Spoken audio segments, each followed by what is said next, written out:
فيديو النهارده صاحبي اعلمك ازاي تحول اي صوره من صوره عاديه لصوره احترافيه اكنك متصوره بكاميرا. شرح النهارده صاحبي انا عايز اقول لك اللي هو هيكون مطبوع عليه، بص مطبوع عليه جامد جدا كمان، لان مش اي حد بينزل الشرح ده. يعني انت فاهم ان انت ممكن بعد الشرح ده تبقى مصور فوتوغرافر وتنزل تصور سيشنات وكده.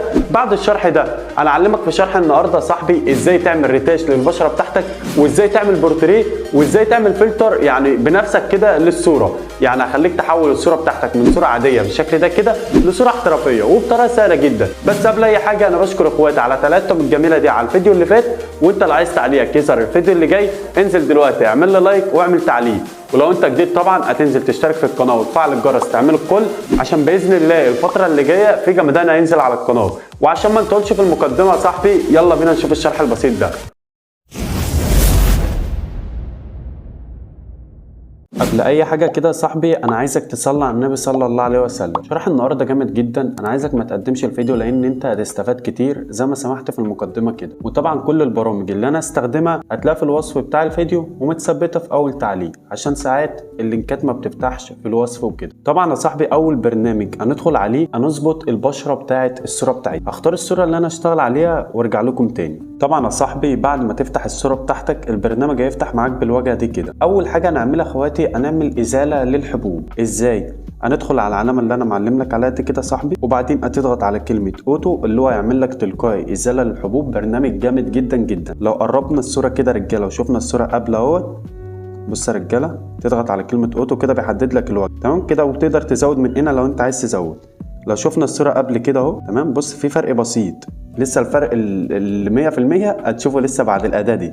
بص يا صاحبي كده في فرق بسيط اهو قبل وبعد. الحبوب اتشالت. كل اللي عليك بعد ما تخلص هتضغط على علامه الصح. هنيجي دلوقتي بقى رجاله على تنعيم البشره بتاعتنا.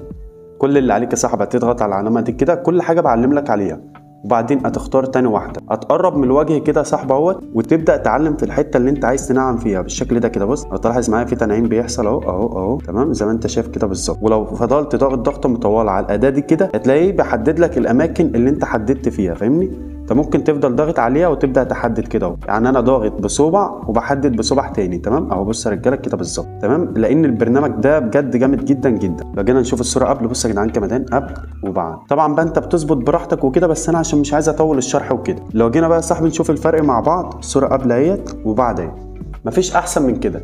كده اول حاجه بتعملها في الصوره البشره وعملناها. تاني حاجه هنعمل بورتريه للصوره. يعني كل اللي عليك دلوقتي هتضغط على كلمه سيف وتحفظ الصوره. واحلى حاجه في البرنامج دوت، البرنامج ده بيحفظ لك الصوره بتاعتك باعلى جوده. بعد كده رجاله هنعمل بورتريه للصوره بتاعتنا. ازاي تعمل بورتريه؟ جايب لك برنامج اعمل لك بورتريه وبضغطه واحده. جمدان بجد جمدان. فاعمل لايك كده يا صاحبي وروق عليا. طيب كل اللي عليك تدخل على البرنامج ده كده اهو. طبعا اللينك بتاعه برضه هتلاقيه في الوصف. انا مش هبخل عليك باي حاجه. هنختار الصوره اللي احنا عملناها، تلاقي اول صوره عندك بالشكل ده كده. طبعا رجاله البرنامج ده بيحتاج نت، لازم يكون معاك نت تمام. هفتح الداتا وارجع لكم تاني. طبعا يا صاحبي بعد ما تفتح الداتا وتختار الصوره بتاعتك بالشكل ده كده، ركز معايا تعمل ايه. اهم حاجه في البرنامج ده اللي احنا هنشتغل عليه اللي هو البورتريه اللي احنا عايزين نعمله للصوره، بس العزل بتاع الصوره. شد الناحيه الشمال كده هتلاقي كلمه بولر، هتضغط عليها، هتضغط على بوكيه اهو يا رجاله، هتلاقيه بيبدا بيحدد لك البورتريه بتاع الصوره. طبعا حسب النت هتلاقيه خلص بسرعه. برنامج جامد جدا. هيخلص يا رجاله وارجع لكم تاني لان النت بجد عندي بطيء قوي تمام، فالكهرباء فاصله بقى وانا فاتح داتا، معلش هيخلص وارجع لكم تاني. طبعا يا اخواتي رجعت لكم تاني بعد ما خلص. زي ما انتم شايفين كده تقدر تزود من هنا البورتريه وتقدر تقلل. البرنامج عمل لك بورتريه بطريقه يا جدعان انت شايف يعني محدد جامد. انا البرنامج ده يا جدعان مش اي حد بنزل عنه شرح وكده، كانت في ناس بتحتفظ للكلام ده بنفسها، لكن انتوا اخواتي مش بعز عليكم اي حاجه. بص يا صاحبي الصوره قبل وبعد، ولو زودت البورتريه بقى جامد معاك كمان. ايه الجمدان ده يا جدعان؟ طيب لو البرنامج غلط مثلا تقدر تضغط على علامه الممحاه دي كده يا صاحبي وتقدر تمسح عادي، يعني ما فيهاش اي حاجه فاهمني، تقدر تمسح اهو. طبعا البرنامج اصلا ما غلطش معايا يعتبر تمام.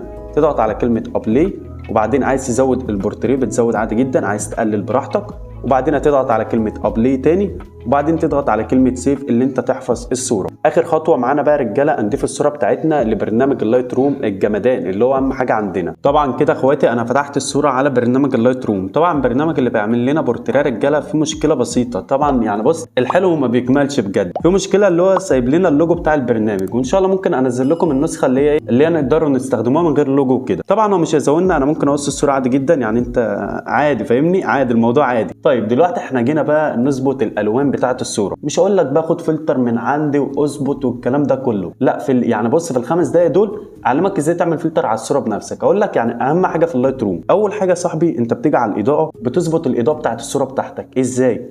انا شايف ان دلوقتي الاضاءه بتاعه الصوره دي عاليه، نقدر نقللها من الاكسبوجر اهو، نخليها -10. الكونتراست هنفضل كده نزود فيه ونقلل فيه لحد ما نلاقي الصوره بتظبط معانا. لو 30 نسيبه 30، لو -30 زي كده اهوت نعمله -30. بس انت شايف افضل ايه؟ انا شايف افضل 30 اللي هو في الموجب. طيب الهايلايت هنقلل في الهايلايت ونزود في الهايلايت. ايه الافضل للصوره؟ انا شايف ان انا ازود مثلا الهايلايت، هتزودها. الشادو طبعا الشادو ده مهم جدا ان انت تقلله مش تزوده طبعا، لحد -50 هيكون تمام معاك، تمام، او -50 كتير لحد -40. طبعا الويتس دي يا صاحبي ممكن تزودها او تقللها حسب الصوره بتاعتك. البلاكس مش بحب العب فيها قوي. طيب بعد كده يا صاحبي هتعمل ايه؟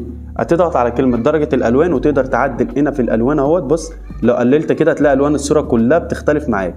طبعا دي ما بتزودش فيها قوي، ممكن نيجي على تاني واحده ونزودها نخليها العكس، هتلاقي الصوره ظبطت معاك. طيب بعد كده بقى اللي اهم حاجه بنيجي على الميكس. طبعا انا قلت لك في كل شرح عندي بالنسبه لاي بريسيت بشرحه بقول لك اول لونين دول بيعتمدوا على البشره بتاعه الوجه اللي هو الريتاش وكده، يعني الاضاءه بتاعتها. بص احنا لو زودنا كده رجاله، بص يا صاحبي احنا لو زودنا كده الوجه فتح معانا ازاي، تمام، فكده كتير قوي. وممكن هنا برده نديله نسبه حمار كده لان هي بنت وكده، فروق عليا فاهمني. ماشي. طبعا لو جينا على تاني واحده نفس النظام تقدر تزود وتقلل، الاثنين دول بيعتمدوا على البشره بتاعه الوجه. تمام يا رجاله؟ تمام. بالنسبه بقى لللبس اللي هي لابساه، لو جينا على اللون الازرق دوت وبدانا نغير هتلاقيه بيغير في لون اللبس زي ما انتم شايفين كده اهو. ممكن نعمله بلاك، ممكن نعمله اورانج، البص اللي انت شايفه بقى مناسب للصوره بتاعتك. بس انا طبعا يعني انا شايف الصوره بلاك مش احسن حاجه. لو احنا رجعنا كده اهوت جبنا اللون الازرق عملناه كده اهو، بص انا شايف الصوره كده احسن بكتير. حرفيا انا شايف الصوره كده احسن بكتير. طبعا ده لون الطرحه بتاعتها، انت بتشوف الالوان اللي في الصوره وبتقدر تغير من هنا اهو. واللون ده برضه انا حاسه اللي هو لون يعني الالوان اللي في الصوره بتقدر تغيرها من هنا. طيب كل عليك بتضغط على كلمه دن اهوت يا صاحبي، وبعدين هنيجي دلوقتي على الاداه اللي بعد كده. طبعا دول يا صاحبي بيزودوا لك الجوده بتاعت الصوره بتاعتك. يعني بص لو زودنا كده لحد 35، بص يعني حسيت ان في نسبه ريتاش في الوجه كده فاهمني، يعني خليها لحد 40 لحد 40 الريتاش زاد في الوجه وظبط معايا الصوره اكني مصور فوتوغرافر. بص يا رجاله واللي تحت برده نفس النظام. طبعا هنيجي هنا دي اللي بتعمل لك حفظ صوره على الصوره. لو انت متابع معايا هتعرف كل حاجه ببرنامج اللايت روم بتعمل ايه، لو انت متابع معايا الشروحات اللي فاتت. فاشترك وكده واعمل لايك وفعل الجرس اعمل الكل. وانت برضه لو مشترك قديم اضغط على كلمه الاشتراك واعمل اشتراك من تاني. تمام. طبعا ده رجاله دي بقى بتزود لك الجوده بتاعت الصوره بتاعتك، ودي مهمه جدا جدا معاك. كل اللي عليك بقى صاحبي اقول لك على ميزه بقى محدش بيقولها لحد.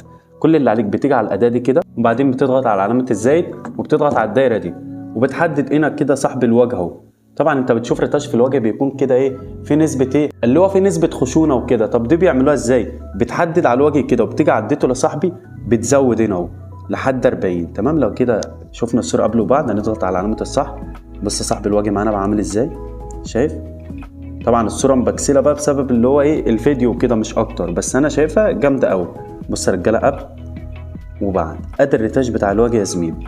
طبعا انا شرحت لك في فيديو النهارده يا صاحبي ازاي تحول صوره عاديه لصوره احترافيه وباستخدام رجاله 3 برامج بس، اللي هو برنامج اول برنامج معانا بيظبط البشره، تاني برنامج بتعمل منه بورتريه للصوره، اخر برنامج اللي هو اللايت روم اللي انت بتعدل منه الوان الصوره. فقدر تعب يا صاحبي واعمل لايك وشير الفيديو ده، ولو عجب نسبه اكتر هتلاقي شروحات بص الفتره اللي جايه كلها ازاي تعدل صورك لصوره احترافيه. ويا رب ما اكونش طولت عليكم في فيديو النهارده. سلام يا اخواتي، اشوفكم في شرح جديد.